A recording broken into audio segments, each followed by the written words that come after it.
Pues, primer de tot, donar-vos la bona tarda i la benvinguda a la conferència Introducció a la comprensió, al trauma i el seu tractament des de l'MDR. L'activitat d'avui serà impartida per la Florència Scarpato i la Isabela Marín. La Florència és psicòloga, psicoterapeuta psicoanalista, especialista en psicologia clínica, clínica MDR en nens, adolescents i adults i consultora MDR d'adults. També és especialista en trauma complex i aferrament i ponent de tallers i conferències a pares, mares i docents. I també professora de psicopatologia del màster i postgrau psicoteràpia psicoanalítica amb nens i adolescents. Per altra banda, la Isabela Marín és psicòloga de la Pontifícia Universitat Javeriana de Colòmbia i psicoterapeuta familiar sistèmica de la KCC de Londres i dansoterapeuta de la Universitat de Barcelona i terapeuta MDR. També té àmplia experiència en l'abordatge del trauma en persones refugiades, sol·licitants d'asil i víctimes de diferents tipus de violència. Abans de començar, recordar-vos que l'activitat tindrà una durada d'1 hora i mitja, de 7 a 8 i mitja, i l'activitat estarà dividida en una hora d'exposició i els últims 30 minuts es destinaran al torn de preguntes i debat. Com que l'activitat serà gravada, informar-vos que durant la part expositiva podreu intervenir a través del xat, que trobareu a la barra d'eines a la part inferior de la pantalla. En els últims 30 minuts, per tal que pugueu formular els vostres dubtes i reflexions, l'activitat serà deixada de gravar, per així poder-vos activar la càmera i el micròfon. Per demanar torn de paraula, podreu aixecar la mà a través de l'apartat de reacciones a la part inferior de la pantalla, també. Si teniu qualsevol incidència tècnica, podeu contactar amb nosaltres a través del mateix xat de la barra inferior de la pantalla. Així doncs, iniciem l'activitat. Cuando quieras, Isabela. Muchas gracias. Muchas gracias, Ana. Y gracias a todas y a todos por estar aquí, por participar y por querer aprender un poco más sobre esto del trauma y el MDR. Entonces, Florencia y yo los vamos a dar esta pequeña introducción sobre la comprensión del trauma y su tratamiento desde el MDR. ¿Vale? Y para eso lo primero es hablar un poco sobre qué es esto del trauma. ¿Vale? Y permítanme aquí ahora, que es que si no, no os veo. Vale. Y el trauma, ¿qué es esto del trauma? De las heridas abiertas o mal cicatrizadas. Vale. Entonces, para hablar del trauma, primero necesitamos hablar del evento traumático. Y un evento traumático es una situación altamente estresante que amenaza la vida o el bienestar de un individuo. Y puede ser vivida directamente, es decir, soy yo quien vive el accidente, por ejemplo, o la situación que amenaza la vida. Puede ser vivida como testigo, y ahí, por ejemplo, me viene a la mente los niños que ven las noticias ahora de la guerra, por ejemplo, y luego a la noche sienten que no pueden ir a dormir, o al siguiente día están preocupados por si esto también va a suceder acá, o si cuando se vayan al colegio algo que han visto en la tele podrá suceder también, ¿no? Entonces, que es un testigo lejano, pero que también puede generar esta situación que es altamente estresante, ¿no? Que le puede suceder también a un ser cercano, cuando tenemos una persona con quien tenemos un vínculo muy cercano y a esa persona le sucede algo, también eso puede ser un evento traumático para nosotros. Y también por exposición a relatos. Y ahí podemos pensar en todas las personas como nosotros, que trabajamos con personas que han vivido distintas situaciones traumáticas y en donde estamos constantemente escuchando distintos relatos de situaciones altamente estresantes, y ese no solamente escuchar, sino sentir a la otra persona en esa situación también puede ir generando una afectación de nuestro propio sistema, llegando a situaciones de burnout o a situaciones de fatiga por compasión, ¿no? Entonces también se pueden generar eventos traumáticos de esta manera. ¿Vale? Daros cuenta qué importante, perdón Isabel, qué importante esto que está diciendo Isabel ahora, ¿verdad? Cómo no es en sí el hecho vivido, sino qué significa eso en mí, cómo es notado en mi cuerpo, y cómo puedo estar como espectador de una situación que estoy viendo, pero si afecta corporalmente a lo que estoy notando y sintiendo, y siento un impacto, una amenaza, eso puede quedar guardado como trauma en nosotros. Tal cual. Y ahí pensaba cuando hablaba de esto de los niños que ven las noticias y pensaba también en mi propia historia de vida. Me recuerdo cuando estaba pequeñita que yo veía las noticias en Colombia y luego en donde siempre había situaciones de guerra, porque esto es parte de mi historia colombiana. Y yo recuerdo los siguientes días, a la hora del noticiero, lo que hacía era me iba a un sitio donde estuviese resguardada. Claro, Y entonces buscaba un sitio donde no hubiera ventanas, ¿sí? claro, en Y esa era la protección, ¿no? forma en la que tenía de protegerme del noticiero. Era Sí, mi sí, manera de protegerme del noticiero, ¿no? Que no me algo estaba me pasando nada mal, impactaba. Vale. pero lo veía, ¿no? Y me generaba este impacto, ¿no? Ujú. Vale. Vale, entonces seguimos con qué es esto de un evento traumático. Entonces, para que lo podamos ver más gráficamente, es un evento que impacta e imposibilita el funcionamiento normal de mi sistema fisiológico, emocional y cognitivo, ¿no? Y creo que ahí la imagen es bastante clara, ¿no? Los ojos así desorbitados estoy tratando de procesar qué es esto que está pasando aquí y todo mi sistema dentro de mí, así como en este ¡guau! Que está ahí en el muñequito, ¿no? Y estos eventos lo que hacen es que ponen todo mi sistema de funcionamiento en modo huir, pelear o congelarme, desconectarme, ¿no?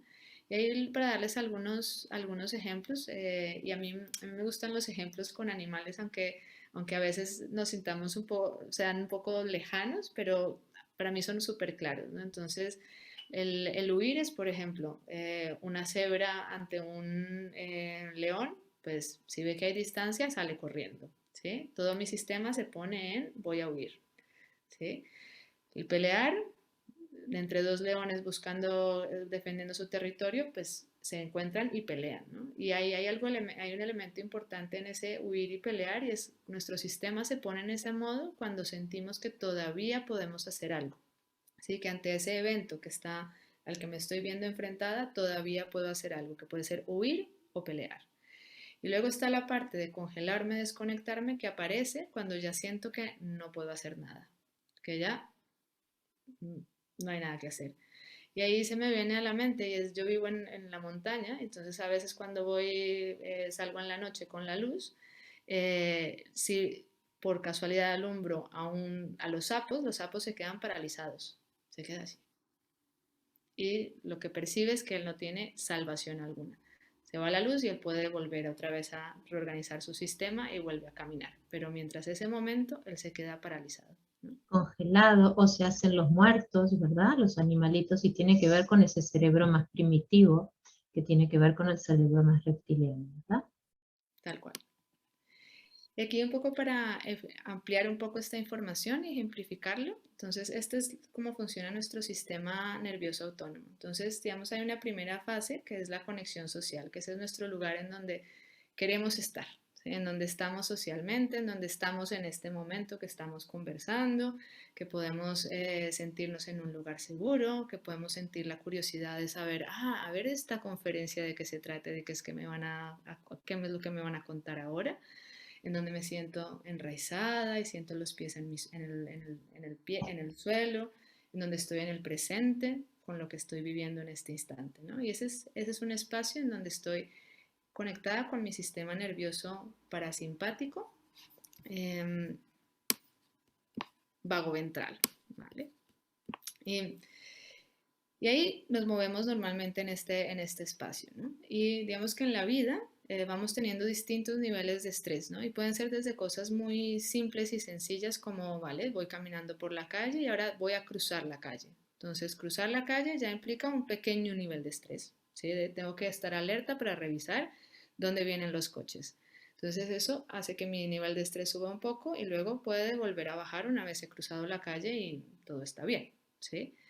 Si el nivel de estrés aumenta, pues mi capacidad de poder volver nuevamente a regularme va a ser más difícil, ¿sí? Va a tomarme más tiempo.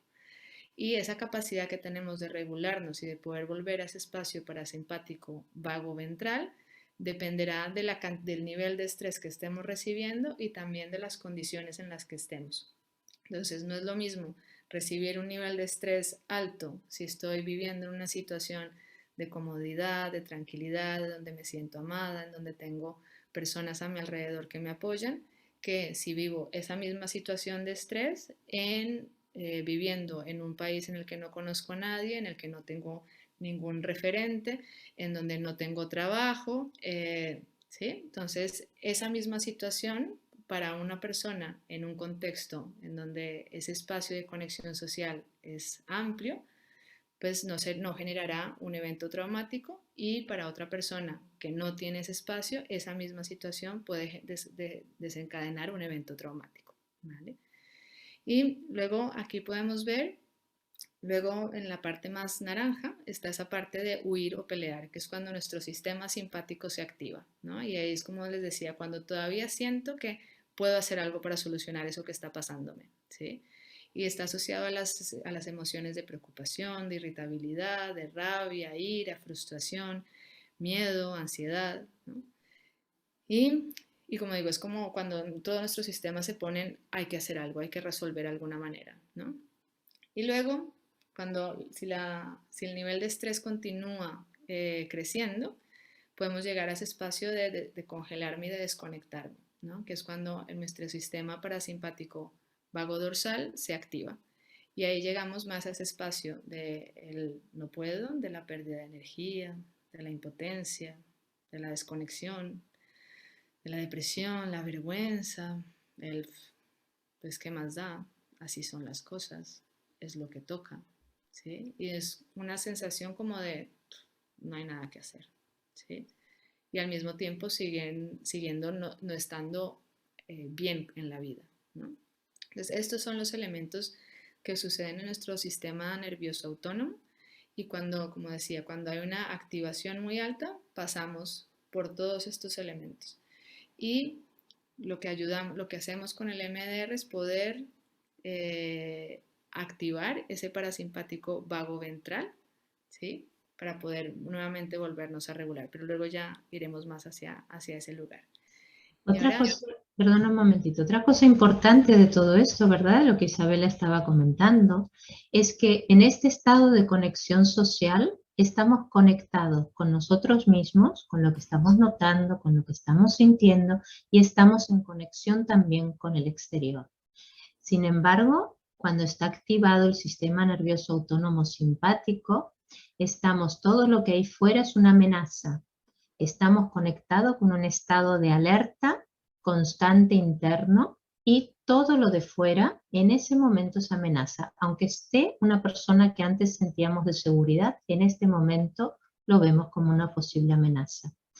Y en este de aquí, en el de arriba, en el parasimpático vago dorsal, estamos desconectados del exterior, pero también estamos desconectados de nosotros mismos, como si el sistema emocional se hubiese apagado. No podemos notar, estamos como si nos sintiéramos muy lejos, como si la vida pasara por delante nuestro, que nosotros la vemos, pero sin notar lo que está sucediendo, lo cual genera una experiencia de mucho vacío emocional, de sensación de que nada me llena, ¿verdad?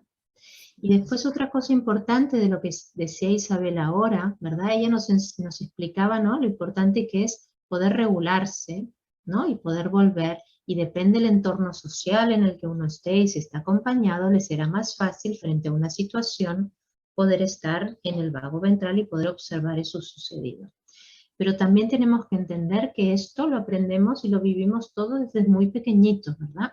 Ya desde el vientre materno ya aparecen parte de estas situaciones, estas sensaciones de nuestro sistema que se empieza a activar con una subida de cortisol, ¿verdad? En la mamá, que también en los últimos meses de embarazo el bebé ya los comienza a notar.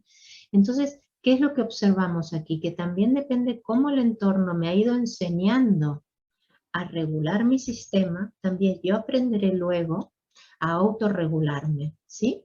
Primero aprendemos a autorregularnos a través de la corregulación, nos ayuda a regular nuestro sistema, y después poquito a poquito cada vez más lo podemos ir haciendo solos.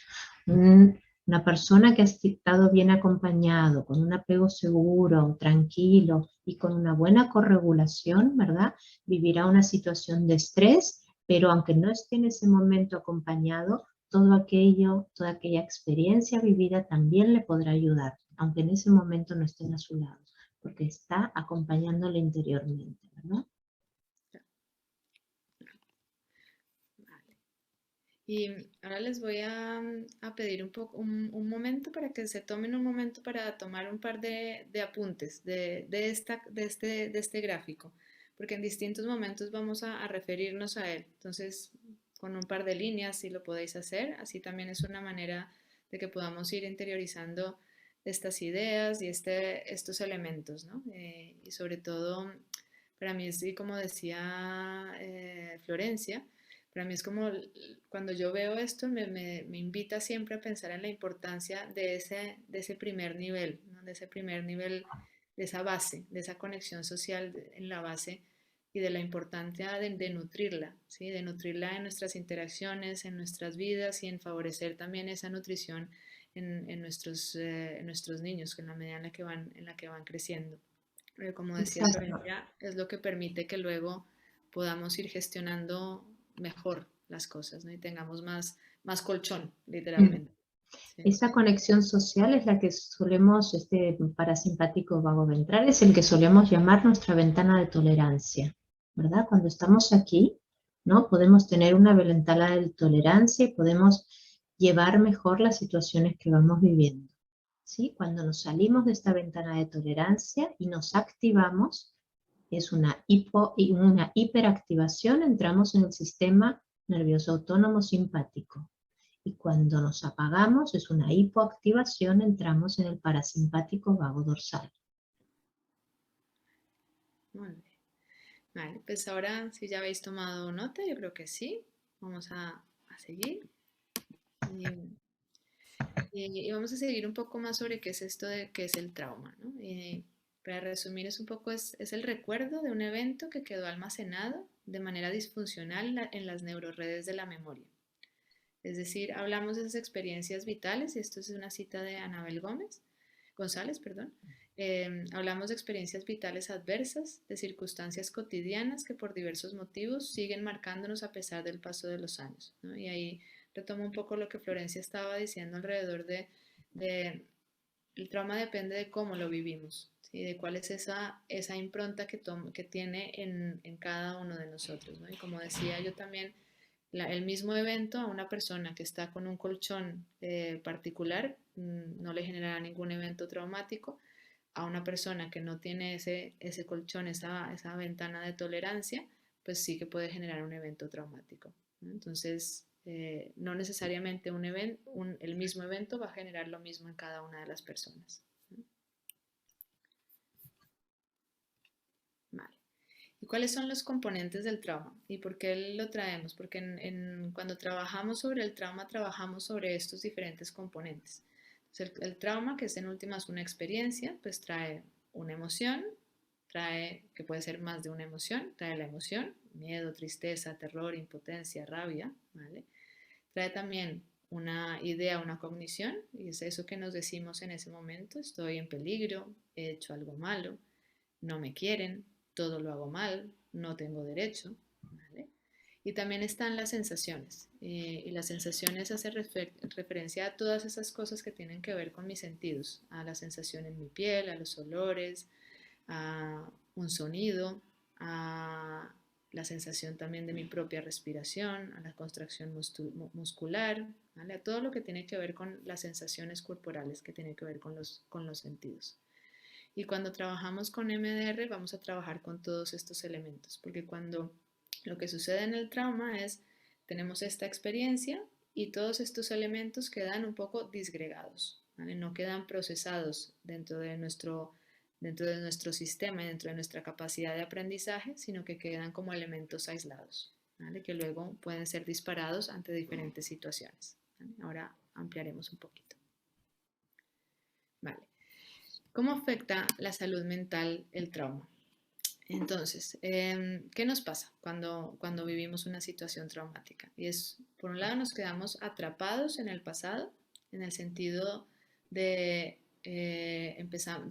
tener situaciones en donde no sabemos por qué estamos repitiendo el mismo patrón, que no es adaptativo y que tiene que ver con alguna situación que hemos vivido en nuestro pasado, ¿no? Y ahí puedo pensar en una chica cuyo padre la abandona de pequeña y luego ella constantemente está teniendo relaciones afectivas con hombres que sabe de entrada que se van a ir, ¿no? Entonces y lo cual le va generando siempre, siempre dolor, ¿no? También pueden generarnos respuestas emocionales no adaptativas en el sentido de una situación particular en la que no tendría por qué reaccionar de una manera emocionalmente muy fuerte, termino reaccionando de esa manera, ¿no? Y ahí pensaba en, en algún chico en situación de refugio que tiene un malentendido con su trabajadora social, ¿sí? Y el tono de la voz de esa persona lo que hace es que le dispara la emoción de cuando él era pequeñito y vivía situaciones de abuso y de maltrato por parte de otras personas, ¿sí? Y su manera de reaccionar ante esa situación es desproporcionada de acuerdo a lo que realmente estaba sucediendo en ese instante, ¿no? Entonces, luego él con el tiempo puede observarlo y puede tranquilizarse, pero en el momento en que sucede, simplemente sucede. Es como aparece toda la explosión, ¿no? ¿Cómo más también nos afecta? Nos genera dificultades de aprendizaje, de poder procesar nueva información, ¿vale? Y esto lo veía yo muy claramente con las personas en situación de refugio, la posibilidad de acceder a procesar nueva información y a poder aprender nuevas cosas, como por ejemplo el idioma, se hace mucho más difícil, porque empiezan a ver todos estos disparadores o momentos de imágenes intrusivas y como una sensación constante de no estoy aquí, sino que estoy gestionando todavía todo lo que he vivido, ¿no? Entonces todavía estoy un poco en el pasado, pero estoy aquí, pero estoy allá, ¿sí? Y no estoy realmente aquí presente, ¿vale? Y también nos afecta en la medida en la que eso procesado, que eso que no ha sido procesado, vuelve. Y vuelve en estos disparadores que describía yo ahora con el chico, con el tono de la voz de la trabajadora social, o como un intento también de reprocesar, ¿no? Con sueños y pesadillas. Y ahí también pensaba en diferentes casos que tenía también con las personas en situación de refugio, en donde se despertaban en medio de la guerra, ¿no? Y se Aparecen imágenes o sonidos intrusivos, ¿verdad? también, sí. Y también con mucho esto que mencionas de los sonidos intrusivos, como en situaciones que están en alguna conversación o en medio de una clase normal de castellano o de catalán y empiezan a recordar el momento de la guerra, empiezan a tener los mismos sonidos en la cabeza y no pueden estar tranquilos, no pueden focalizarse en lo que están haciendo. O incluso había alguno que mencionaba como una sensación de, es que se me va la cabeza en globos y no sé muy bien dónde estoy, ¿sí? Es como, no estoy aquí, estoy en otro lado, ¿sí? Estoy todavía intentando procesar lo que estuve viviendo, ¿sí? Y esto, vemos que ahí ya estoy señalando casos en donde el trauma ha sido muy grande, ¿no? Y en donde no solamente el trauma ha sido muy grande, sino la situación presente también sigue siendo muy inestable, ¿no? Pero si puedo ir a situaciones un poco más cotidianas, puedo pensar también en una situación de un accidente de coche, en donde quien lo último que ve es las luces del coche de enfrente y luego durante X tiempo, cada vez que ella no va conduciendo, sino que va de copiloto y ve las luces de enfrente, vuelve a tener esa sensación de me voy a estrellar, ¿sí? Porque en la situación en la que ve esas luces del freno del coche y tiene el accidente, ella no iba conduciendo, iba de copiloto. Cuando va de piloto no pasa nada, todo va Daros bien. cuenta de esto, ¿verdad? Que dice Isabela, cómo en nuestra vida cotidiana de repente el trauma aparece como si estuviéramos nuevamente con las mismas sensaciones, cogniciones o emociones que aparecieron entonces, ¿verdad? Aunque no estemos viviendo esa situación en ese momento, vuelven a aparecer e invaden todo nuestro sistema, tal cual como fueron en aquel momento. Tal cual. Incluso pensando en la situación del accidente de coche, uno de los elementos que genera es una dificultad para poder viajar, ¿sí? Entonces genera una dificultad en la vida cotidiana. Entonces, a no ser de que fuese ella conduciendo o no hubiese más coches enfrente nunca, tenía una dificultad para poder viajar, ¿no? Y no podía libremente moverse. Y también diferenciamos en MDR dos tipos de trauma, ¿no? Uno que llamamos la T con T mayúscula, que son aquellos en los que la vida ha estado en riesgo y que hay un impacto vital, ¿no? Que son estas situaciones en donde siento que me voy a morir, ¿sí? En donde realmente mi vida está en peligro y en donde luego hay un impacto vital, ¿no? Que pueden ser amenazas, secuestros, ataques, accidentes, explosiones, terremotos, guerra, accidentes. Y luego también señalamos los otros que son las que ponemos con T minúscula, y no es porque sean menos importantes, sino para diferenciarlos. Y son los que llamaríamos más los traumas de apego, que tienen que ver más con el abandono, la negligencia, la sobreprotección y el maltrato, y en donde aquellas cosas que nos empezamos a decir es no sirvo para nada, no valgo, soy insignificante, y que tienen que ver más con esa construcción de la identidad, ¿no? Y ahí señalar, el bullying también tiene como puede estar en los dos lugares, porque hay situaciones de bullying que no me ponen en riesgo la vida, pero pueden haber situaciones de bullying, eventos del bullying, que sí que han puesto mi vida en riesgo. Bueno, en realidad todas, también como la negligencia, el abandono, el maltrato, los consideramos más que, ¿no?, traumas de apego en relación al vínculo, pero también en momentos puede haber un impacto tal que podamos notar un impacto en la vida, ¿verdad?, un peligro de vida, entonces los consideraríamos dentro de la T mayúscula. Ok. Bueno, y ahora vamos a explicar un poco sobre qué es esto del MDR o terapia de desensibilización y reprocesamiento por movimientos oculares. MDR por sus siglas en inglés. Y el MDR es una terapia orientada a la elaboración del trauma y de recuerdos altamente estresantes. Es un tratamiento estructurado y protocolarizado y trabaja sobre el presente, el pasado y el futuro. Y ahí pongo en verde el presente porque es justamente partimos del presente y de lo que está afectándonos en el presente, lo que nos está perturbando hoy, y desde ahí es donde vamos a explorar el pasado y también desde aquí es donde vamos luego a trabajar para fortalecernos hacia el futuro, ¿sí? Entonces no es vamos al pasado y estamos en el pasado eternamente, sino es desde el presente, vamos ahí a donde necesitamos ir y luego volvemos, ¿vale? Porque el objetivo del MDR, y voy a empezar con el último, es comprender esas raíces de las experiencias traumáticas y eliminar su influencia en el presente. Entonces, como decía, es a partir de eso que me está perturbando hoy, es a partir de esa dificultad para poder viajar, porque cada que veo las luces del coche enfrente entro en pánico. A partir de eso, exploro hacia atrás de dónde viene, trabajamos sobre esta situación para poder volver a conducir en el coche tranquilamente, ¿sí?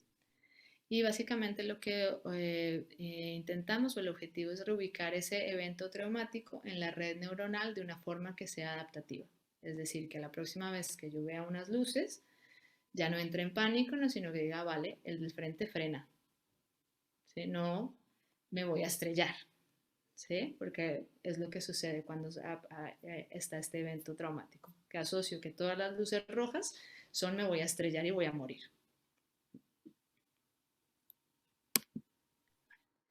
Y para eso lo hacemos utilizamos dos elementos. Uno es la desensibilización, que es la disminución, que apunta a la disminución del malestar. Y lo que busca es desencapsular el evento y liberarlo de la emoción y de la sensación corporal del pasado que sigue estando presente.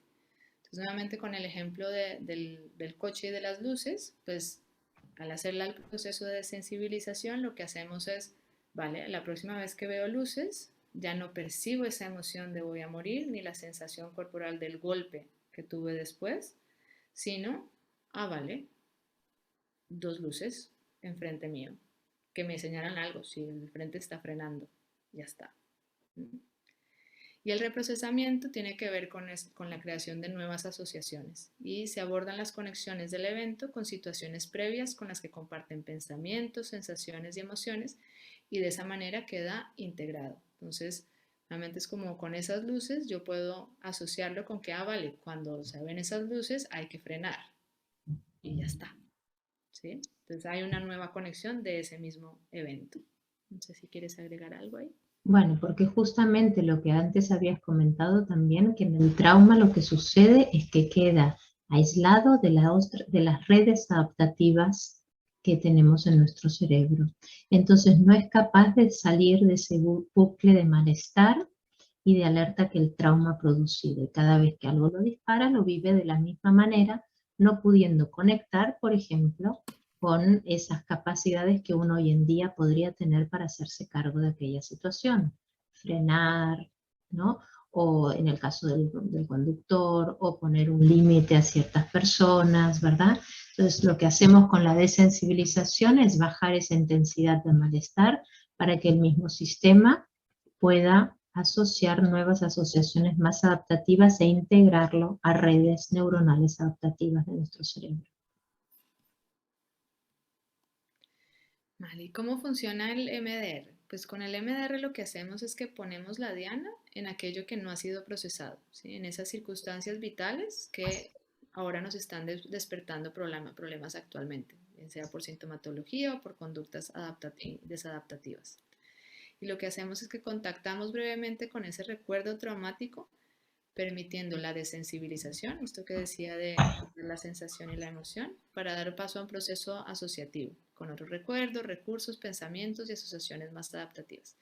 Y ahí básicamente lo que hacemos es le damos una oportunidad, una nueva oportunidad al sistema de poder procesar eso que vivió en ese momento y que en ese momento no pudo procesarlo porque no habían las circunstancias adecuadas para hacerlo o porque el evento en sí mismo era de un alto impacto, ¿vale? Entonces, lo que hacemos en MDR a través de protocolos estandarizados y de la estimulación bilateral es apuntar hacia esos lugares para poder darle nuevamente al sistema una posibilidad de procesar, ¿vale? Y para eso, y ahí quiero que recuerden otra vez ese dibujito de la montañita que subía y que bajaba, para eso justamente siempre nos ubicamos en esta primera parte de abajo, en esa ventana de tolerancia, en ese colchón, para poder ir hacia ese otro lugar, ¿no? Partimos siempre de ese presente, de esa conexión social, de, esa, de ese lugar de estar en el presente, arraigado, para poder ir hacia ese otro lugar. Y eso es a lo que llamamos el doble foco. Y el doble foco es justamente el poder estar aquí en este presente seguro para poder mirar atrás e integrar lo vivido, ¿sí? Por eso mencionaba también antes las situaciones en donde el contexto particular presente no es un contexto que todavía es seguro, es muy difícil trabajar aquello que ha sido traumático en otro momento. O más que no es que sea fácil, es que no es pertinente hacerlo en ese instante hasta que no haya un espacio de mayor seguridad y de seguridad en sí misma de la persona, ¿no? Y de sostén para poder realmente explorar otros lugares. Exacto, y viendo si la persona hoy en día sí que tiene los recursos necesarios para poder hacer frente a aquello que entonces no pudo, ¿no? Si no, lo tenemos que preparar para que eso pueda suceder, ¿verdad? En el presente. Y mucho del trabajo que hacemos en MDR es en esa primera franja, en ese preparar que decías, Florencia, en ese preparar y de ese recordar a la persona todos los recursos que sí que tiene, ¿sí? Y de fortalecer esos recursos que están ahí, que puede ser que no los esté percibiendo, y también de favorecer la creación de espacios y de lugares seguros en sí mismo, ¿sí? Porque eso es lo que nos permite luego y tener ese doble foco de un presente en donde estoy fuerte y bien para poder ir a explorar eso que todavía está por ahí molestando. Y ahora les voy a explicar un poco cómo es esto del modelo de procesamiento adaptativo de información, que es nuestra columna vertebral, digamos, y que también nos va a servir para ir integrando todos estos elementos que hemos ido mencionando. Y entonces los principios básicos del PEI son, tenemos un sistema de procesamiento de información intrínseco y adaptativo, a partir del cual las experiencias que vamos viviendo se van convirtiendo en aprendizajes. Entonces, eso es lo que sucede en un momento normal de aprendizaje, ¿sí? A partir de nuestro sistema de información, vamos procesando lo que vivimos y lo vamos convirtiendo en aprendizajes. ¿vale? Y también partimos de la premisa de que los traumas, con T grande y con T pequeña, impiden ese procesamiento adaptativo, lo cual genera recuerdos no procesados que terminan pudiendo ser activados ante situaciones similares, como las sensaciones, la cognición o la emoción, como hablaba ahora de el tono de voz de la trabajadora social que le activa una situación de pequeño. No son fuente de aprendizaje estos recuerdos no procesados y pueden generar síntomas en el presente. Y lo que hacemos con el MDR es dar una nueva oportunidad al sistema para procesar esos T y esos T, accediendo y desbloqueando recuerdos para integrarlos a través de la estimulación bilateral siguiendo un protocolo específico. Con esto, el trauma pasa de ser un conjunto de sensaciones e imágenes separadas de contexto para percibirlo como un acontecimiento coherente del pasado, ¿vale? Entonces, aquello que se quedó encapsulado de alguna manera, luego empieza a ser parte de toda la red neuronal. Y para eso tenemos distintas fases del tratamiento, no vamos a entrar en ellas, pero solo para que veáis que hacemos todo un protocolo estandarizado en el proceso de tratamiento. Y hemos estado hablando en distintos momentos de la estimulación bilateral, entonces quería simplemente mencionar qué es lo que nos permite la estimulación bilateral. Nos permite acceder a la información, permitiendo conectar la conciencia con el punto donde la información está almacenada de modo disfuncional. Estimula el sistema de procesamiento de la información y desplaza la información hacia una resolución adaptativa. Ahora, esto es posible que a través de la estimulación bilateral en medio de un protocolo específico que llevamos a cabo en el MDR. Si lo hacemos así, lolai, no va a funcionar. Y aquí a mí me gustan las imágenes para poder aprender, entonces es una forma para mí de entender qué es esto del recuerdo encapsulado, ¿no? Cuando tenemos un evento traumático, entonces es como si se nos quedara ahí guardadito en un puntito ese recuerdo. Y ahí ese puntito que está ahí marcado es la amígdala y el hipocampo sería el trocito que está más abajo.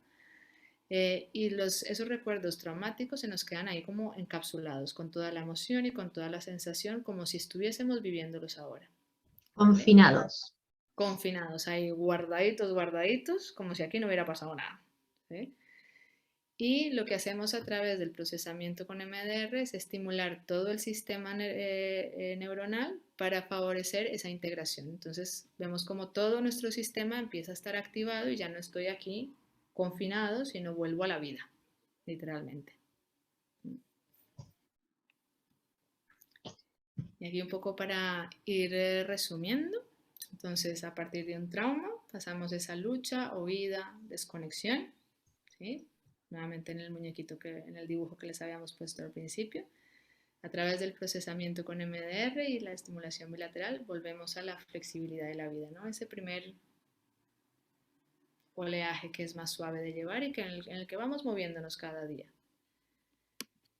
Nuevamente, a partir del trauma, el sistema autónomo simpático y parasimpático vago dorsal se activa. A través del procesamiento con MDR volvemos a esa fluidez entre el sistema simpático y parasimpático vago ventral. Y otra vez podemos ir gestionando. Ahora vamos a pasar a algunos casos.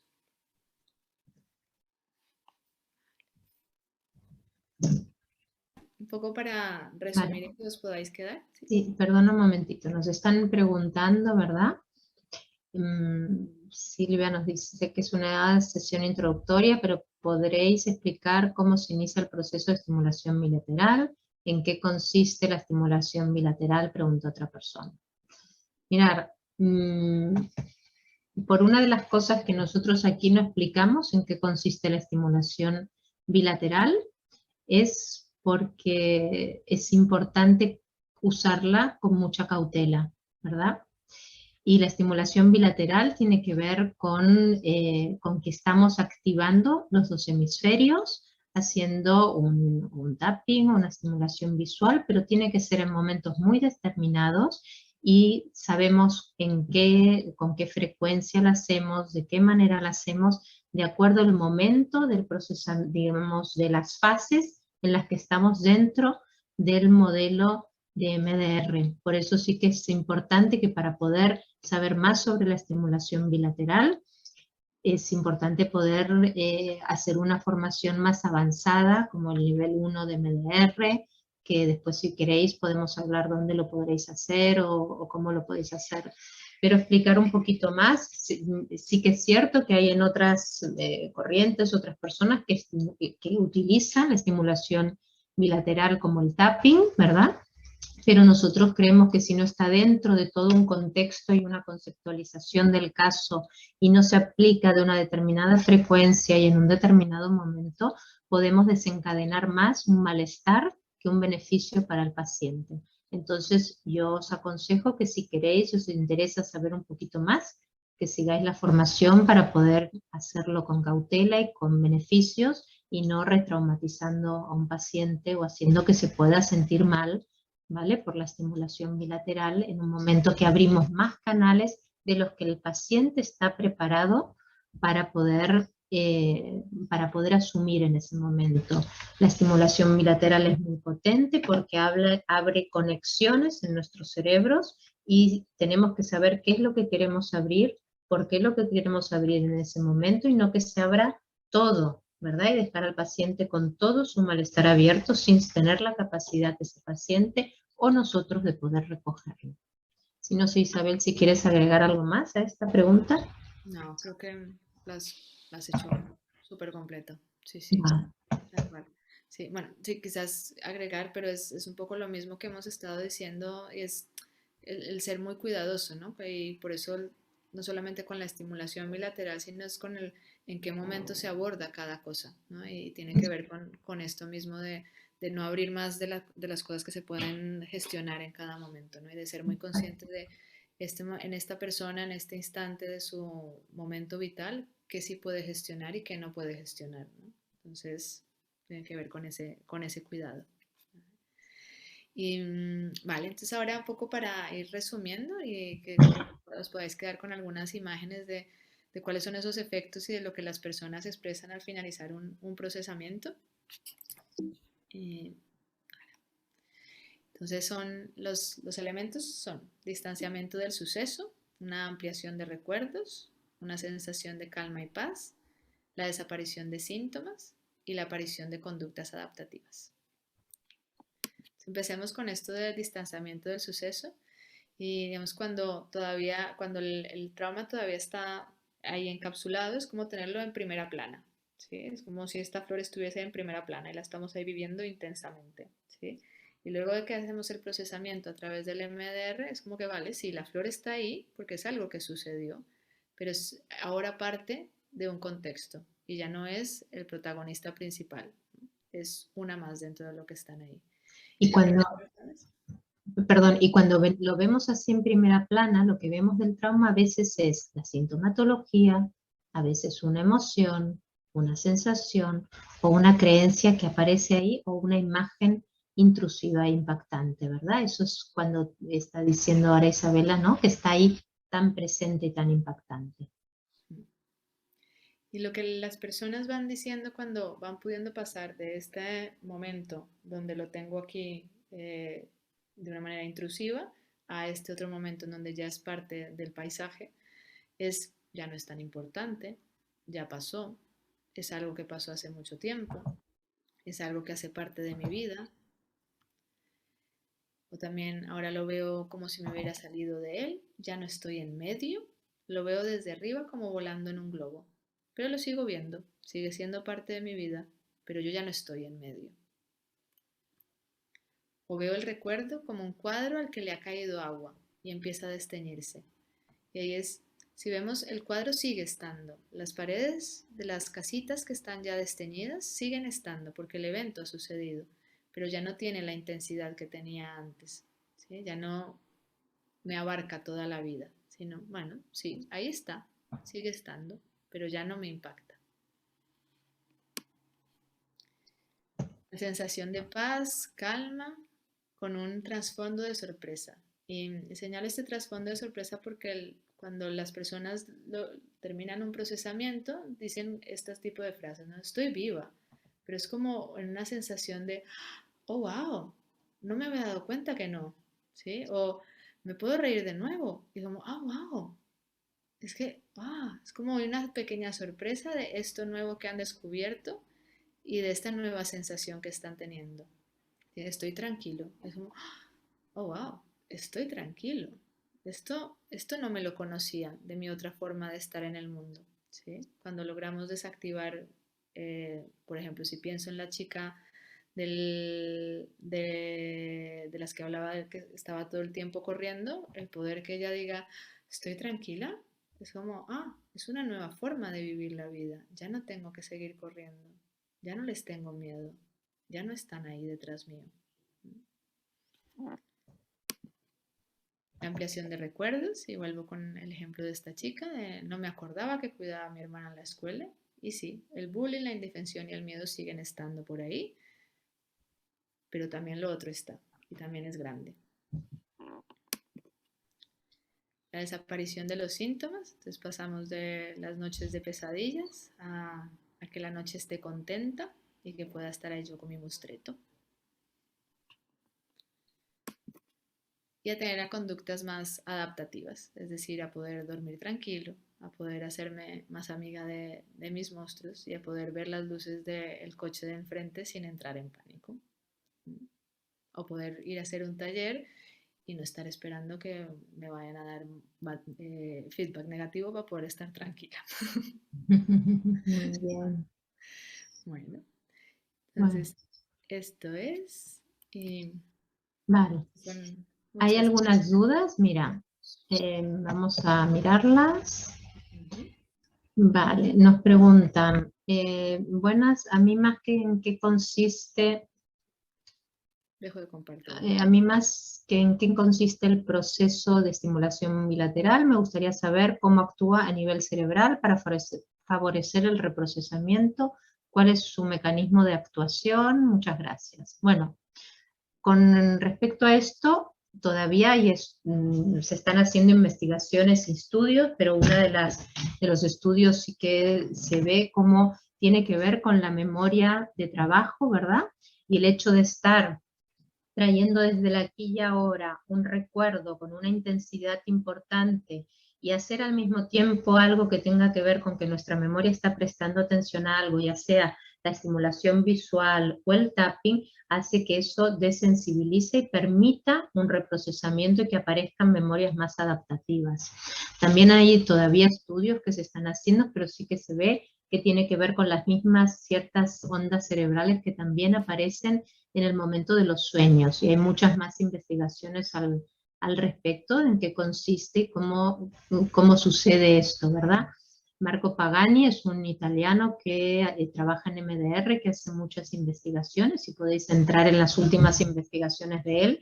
De hecho, en la asociación de MDR salen las investigaciones que hay, o también en la página web de Anabel González, que es la presidenta actual de la Asociación de MDR España, que ha escrito varios libros, y en su página web también tiene y en la asociación también están estudios científicos, ¿verdad?, que explican cómo es todo este procesamiento. Y Marco Pagani, este italiano que os decía, que trabaja con MDR y hace mucha investigación, sigue haciendo investigaciones para explicar cómo es todo ese procesamiento a nivel cerebral. Si tenéis alguna pregunta más, si queréis podemos abrir las cámaras. Gracias, Isabela, por todo lo que nos has compartido.